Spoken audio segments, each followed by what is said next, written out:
Hey everyone, I'm Eleanor. I've hit 67 this year, and just as I thought I'd start relaxing, life tossed me another curveball. But let me backtrack a bit to set the stage for this whole drama. I've spent a good part of my life with George, my husband of over 40 years. We've had our ups and downs, but we stuck together through everything. Then there's our son, Michael. He's been the light of our life. Ever since he was a little boy, scribbling on the walls with crayons, we knew he had something special. Despite knowing the starving artist cliché, we never stopped him from chasing his dream to paint. It wasn't easy, mind you. Money was tight, and the uncertainty of his next paycheck was always looming over us. When Michael turned 30 last year, he dropped the news he was getting hitched to Lucy, his girlfriend of just about a year. We were thrilled, honestly. Lucy seemed nice enough, quiet but polite, and she made our boy happy. That was good enough for us. We went all out for the wedding to give them a day to remember. The first hint of trouble came subtle as a sledgehammer. Lucy had her heart set on a ridiculously expensive wedding dress, something that screamed more demand than request. "Eleanor, I just found the perfect dress," she'd said, flashing her phone with a picture of a designer gown that cost more than what we spent on our first car. "Lucy, honey, that's a bit steep, isn't it?" I tried to keep my voice light, but my stomach was doing somersaults. "It's my special day, Eleanor. I want to look stunning.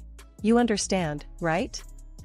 Her tone wasn't mean, but there was a sharpness there that you couldn't ignore. So, I caved. "All right, we'll figure something out." And we did. It set us back a pretty penny, but the look on Michael's face when he saw her in that gown, I told myself it was worth it. After the wedding, we helped them get settled into a cozy apartment downtown. Rents aren't cheap, but we didn't want them starting their married life in some dingy hole in the wall. I remember that morning clearly. The sun was shining, but not too hot, a perfect spring day. George and I were in the middle of enjoying our second cup of coffee when Michael called. He sounded more excited than usual, and I knew immediately something big was up. "Mom, Lucy and I have some news," Michael blurted out before I even had a chance to say a proper hello. "What's the good word, son?" I asked, my heart starting to race a bit. George put down his newspaper, giving me a look that said he was thinking the same thing I was. "We're going to have a baby," Michael announced. You could hear the smile in his voice. It was one of those moments that just fills a room with joy, even through a phone line. "Oh, Michael. That's wonderful news," I exclaimed. George was grinning from ear to ear, nodding in agreement as if Michael could see him. "Thanks, Mom. We wanted you to know first.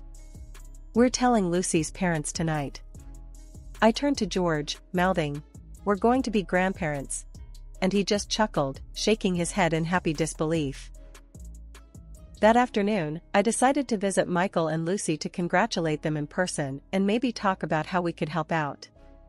When I got there, Lucy was sitting on the couch, looking a bit pale but happy. "Congratulations, dear," I said, giving her a gentle hug. "You okay? You look a bit tired." "Thanks, Eleanor. Yeah, just a bit of morning sickness, nothing major," Lucy replied, managing a small smile. "That's normal, honey. Anything you need, just let me know," I offered, feeling that rush of excitement about being a grandma. "Actually, since you mentioned it," Lucy started, hesitating a bit. "I was wondering if you could help out around here sometimes? With the baby coming, things are going to get a bit hectic." "Of course, dear. You know I'm here for whatever you need. Cleaning, cooking, you name it," I said, eager to be involved. Lucy's response was a bit more direct than I anticipated. "Great, because I can hardly keep up as it is." And with the baby, her voice trailed off, leaving the sentence hanging with an unspoken expectation. I reassured her. "Say no more, I'll come by a few times a week and help out." "How does that sound?"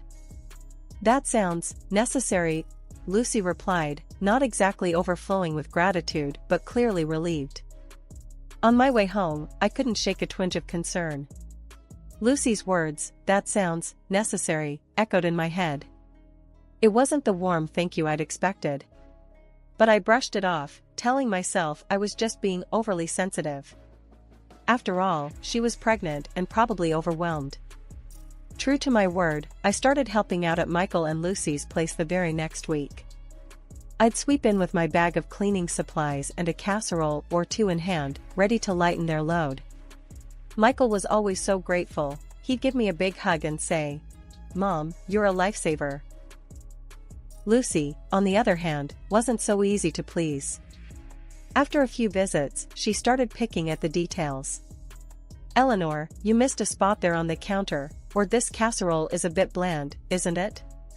Her words stung a bit more each time. It was clear she was taking my efforts for granted, and her occasional thanks felt more obligatory than genuine. I kept my frustrations to myself, mostly. After all, I was there for my son and my future grandchild, not for praise. But it was hard not to feel a bit used when even your best efforts are met with criticism instead of appreciation. It was a Tuesday, a day like any other, when I headed over to Michael and Lucy's apartment to do some chores and drop off some homemade chicken soup. I thought it might help Lucy with the nausea she'd been having. I'd just finished up cleaning the kitchen and was setting the soup on the stove to warm when Lucy came shuffling in, looking worse for wear.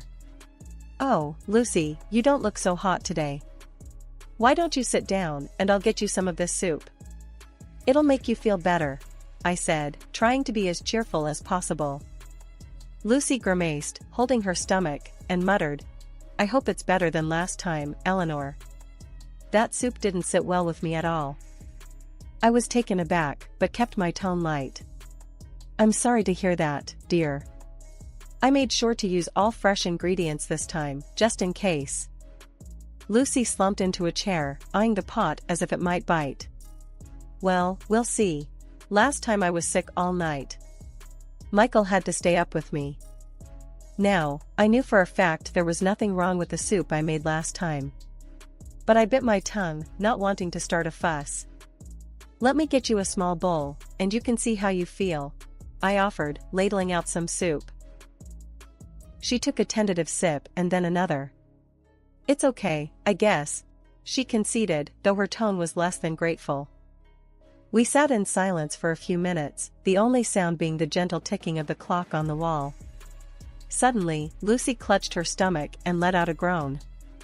"Oh no, not again," she gasped, her face twisting in discomfort. I jumped up, my heart racing. "What's wrong? Do you need me to call Michael? Or a doctor?" "No. It's your damn soup. It's making me sick again," she shouted, pushing the bowl away so forcefully it nearly toppled off the table. I felt a flash of anger, but swallowed it down. "Lucy, I assure you, the soup is fine. Maybe it's something else? You've been having morning sickness." "No, Eleanor. It's your cooking. You're trying to poison me or something." Lucy was on her feet now, her voice rising with every word. I stood there, stunned. "Poison you? Lucy, why would I ever do such a thing? I'm here to help." Lucy's eyes were wild, her breathing heavy. "I don't know, but I can't trust you. You and your old-fashioned ways, always meddling. I need you to leave. Now." I grabbed my purse and headed for the door, my mind reeling. As I walked down the hallway, tears stung my eyes. How had it come to this? I'd only ever wanted to help. The day of the baby shower arrived, and I was a bundle of nerves. Despite everything, I was determined to make this a special day for Lucy and the baby. I had spent weeks planning and picking out what I thought were perfect gifts: soft blankets, cute baby outfits, and even a handmade quilt I'd spent nights sewing. "George, do you think she'll like what I picked out?" I asked while packing the car with the gifts. I couldn't help but worry after everything that had happened. George, always trying to keep the peace, gave me a reassuring pat on the shoulder. "Ellie, anyone would be lucky to get your gifts. They're from the heart. Don't fret." We arrived early to help set up. The venue was a pretty little hall decked out with balloons and banners proclaiming, "It's a boy." Michael greeted us at the door, his face lighting up when he saw the pile of gifts we brought in. Lucy was already there, fluttering around and directing decorations with a few of her friends. She seemed in good spirits, which eased some of my tension. "Hi Lucy, need a hand with anything?" I offered, hoping to break the ice a little. She glanced over, a quick once-over that didn't quite hide her impatience. "No, thanks, Eleanor. We've got it all under control. Just enjoy the party," she said, a bit dismissively. Finally, the time came. Lucy sat down, a mountain of gifts around her, and the room quieted down. She started with ours, probably out of courtesy since we were the grandparents. She unwrapped the first package, pulling out the handmade quilt. I held my breath, watching her face for any sign of approval. "Oh, this is quaint. Thanks, Eleanor," she said, the word quaint hanging awkwardly in the air. The room was silent for a moment, then filled with polite applause. My heart sank a bit, but I kept my smile. "You're welcome, dear. I made it myself, thought the baby might like it." The next gift from us was opened, a set of baby clothes. Lucy's reaction was more of the same. "Cute," she said flatly, barely glancing at them before setting them aside. By the time she got to the last one, the blankets, my hopes weren't high. "Oh, more homemade stuff. Right, thanks." Her words stung, and I felt my cheeks burn. Then, as if the disappointment wasn't enough, Lucy held up the blanket, making sure everyone could see, and announced loudly, "Eleanor clearly has no taste at all. Next time, just give me the money to buy something nice." The room fell silent, and I felt every eye on me. The embarrassment burned hotter than a summer's day. I stood there, rooted to the spot, not sure how to respond. George was at my side in an instant, his arm around my shoulders. "Let's not let this spoil the day," he whispered, though I could hear the anger in his voice. I nodded, swallowing the lump in my throat. "Right, let's just get through this." As the party continued, I felt like a ghost, barely there. Michael came over later, looking embarrassed. "Mom, I'm really sorry about that. Lucy's, well, she's got her own way of doing things." I forced a smile, though it felt more like a grimace. "It's okay, Michael. Let's just focus on the baby." Even with all the tension, I kept going back to Michael and Lucy's apartment to help out. I couldn't just sit back knowing they might need me, even if every visit was harder than the last. It was one of those mornings when I brought back a heap of laundry, freshly washed and dried, ready to be put away. I was folding and sorting everything into the right drawers, trying to make things a bit easier for them. As I was tucking away the last of Lucy's blouses into her drawer, I didn't hear her come in. The door slammed, making me jump, and there she was, staring at me like I'd just robbed a bank. "What the hell, Eleanor? You think you can just dig through my things like it's nothing?" Her voice was sharp, and her eyes were blazing. I put the blouse down slowly, feeling the heat rise in my cheeks. "Lucy, I was just putting away the laundry. I thought I was helping." "Helping? By snooping around my personal stuff?" "That's not helping, that's crossing the line." She was shouting now, and I could hear the anger boiling over. I tried to keep calm, though it was getting harder. "I wasn't snooping, Lucy.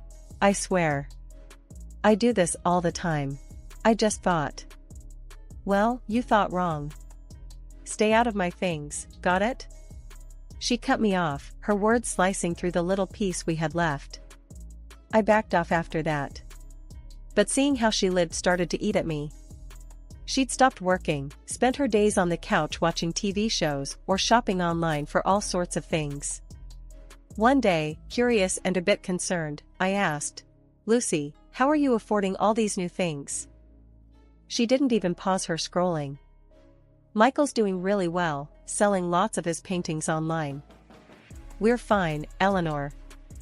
"That's good to hear, but maybe think about saving some of that. For the baby's education or something?" Lucy laughed, a harsh sound that filled the room. "His education?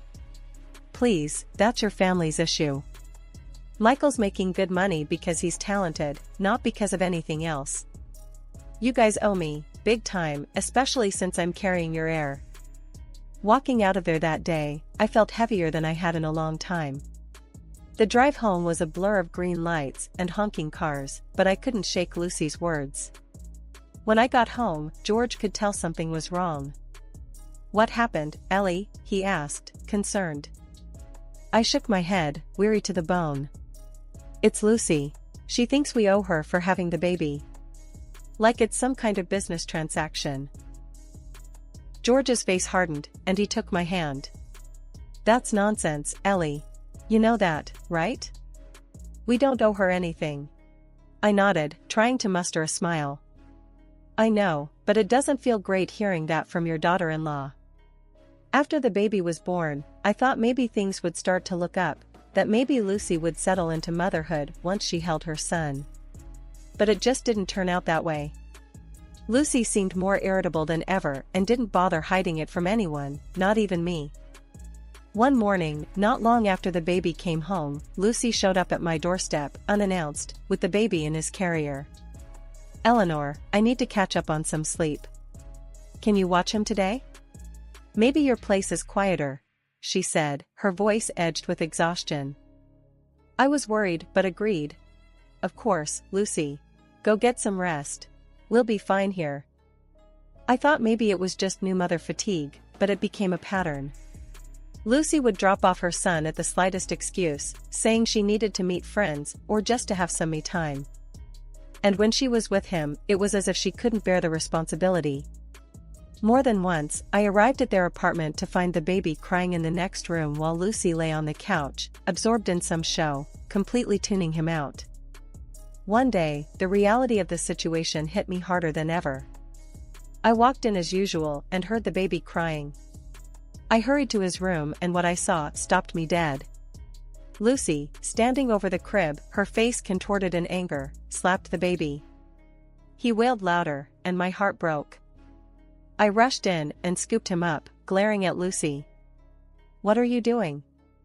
You can't treat a baby like that." Lucy sneered at me.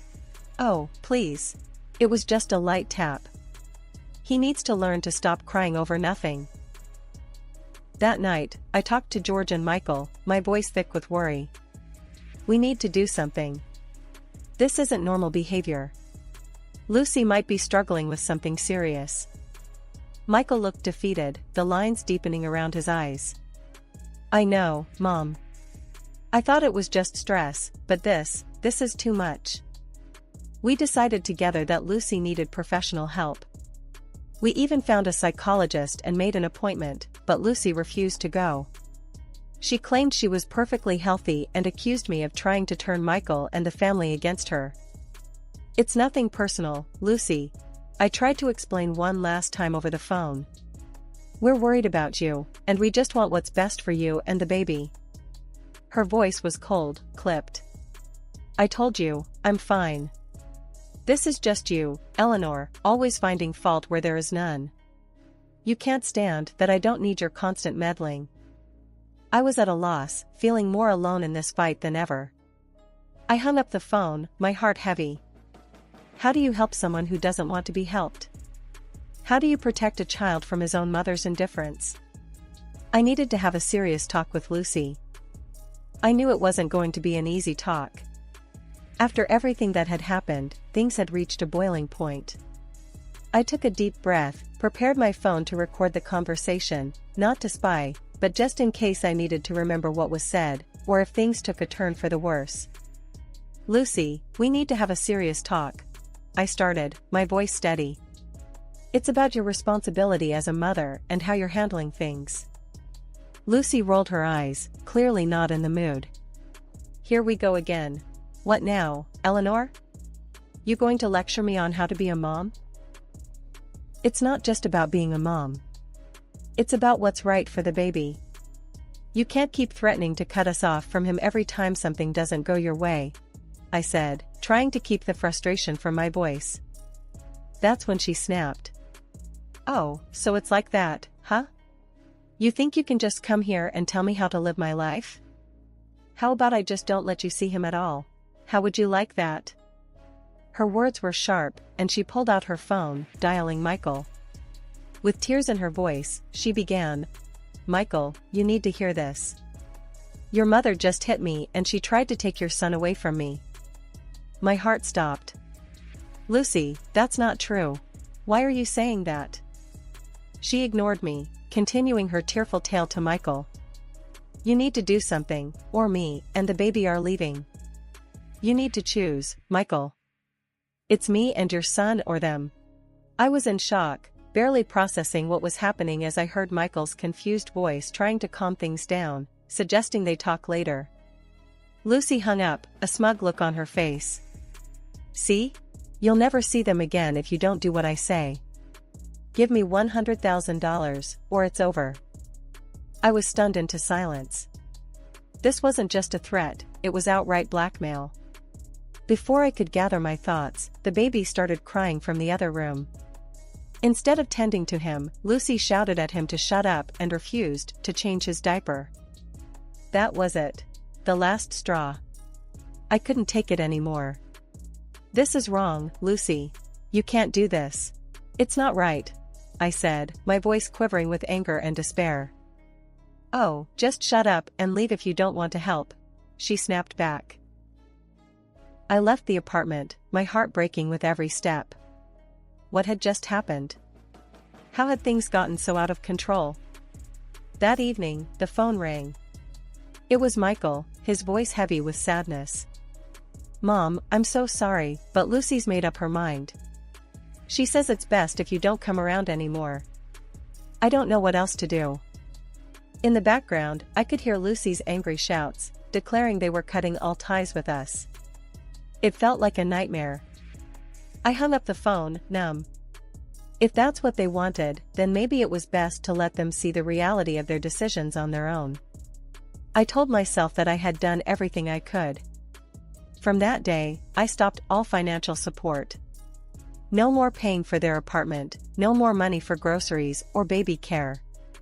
It was one of the hardest decisions I've ever had to make, but I needed them to face the consequences of their actions without us to fall back on. 2 months of silence had passed before Michael and Lucy unexpectedly showed up at my doorstep. The look on their faces was grim, and Lucy didn't waste any time. As soon as I opened the door, she demanded, "You need to start paying the apartment rent again. Michael's paintings aren't selling, and we're in trouble." Once we were all seated, with George beside me for support, I addressed them both firmly. "We're not going to continue paying for your apartment. You both decided to cut ties, remember?" Lucy looked shocked, perhaps not expecting this stance. Michael's eyes were downcast, he seemed embarrassed. "And there's more," I continued, feeling a mix of anger and relief at finally speaking my mind. "I've been managing the online sales of Michael's paintings. I'm stopping that as well. It's time for you both to take full responsibility." Lucy's face hardened. "You can't do this to us. We have nothing without your help." "That was your choice when you decided to push us away," I replied. "Also, I'm going to seek legal advice about the custody of my grandson. Your behavior has been completely out of line, Lucy." That's when I turned on the recording on my phone that captured one of our last conversations, where Lucy had demanded $100,000 from me. I played it aloud. George and Michael listened, horror growing on Michael's face as the reality of Lucy's actions sank in. After the recording ended, Michael finally looked up, his decision clear.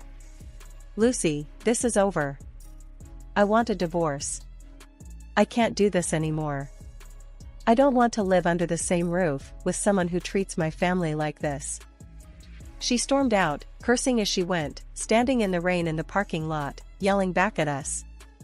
It was a heartbreaking scene, but there was also a sense of justice in seeing her true colors revealed so clearly. In the following weeks, Michael followed through with the divorce and took steps to ensure his son's safety. Lucy was eventually deprived of her parental rights due to her unstable behavior, and she moved to another city. Once the dust had settled, I invited Michael and my grandson to move back in with us. Our home became a place of healing and new beginnings. Michael soon organized an exhibition at a private art gallery. To everyone's delight, it was a tremendous success. His art, reflecting deep emotions and a journey through personal turmoil, resonated with many. Now, our home is filled with laughter and the joyous noise of my grandson playing. I spend every possible moment with my grandson, teaching him, loving him, ensuring he feels the security that was momentarily threatened.